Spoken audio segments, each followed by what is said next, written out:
all over the world, people are in some kind of mental, psychological, emotional pain.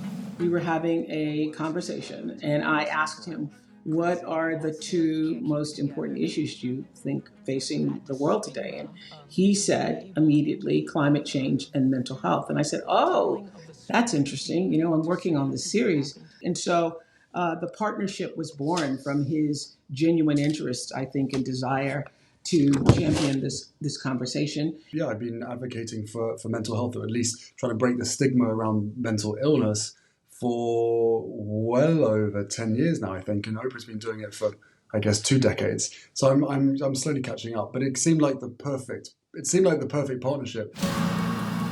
I don't tell this story from my own self-service. One of the things we wanted to do was to include people from all over the world. That was one of Harry's, when we first started the conversations, he's like, this has got to be a world thing and not just a USA thing, which I think we've accomplished that really well. And from what I've learned over the years and the many countless conversations that I've had with people of all ages, both in the UK, in the US, and around the world, across the whole of the Commonwealth, one thing that I've learned is that sharing your story in order to be able to save a life or help others is absolutely critical. Treating people with dignity is the first act.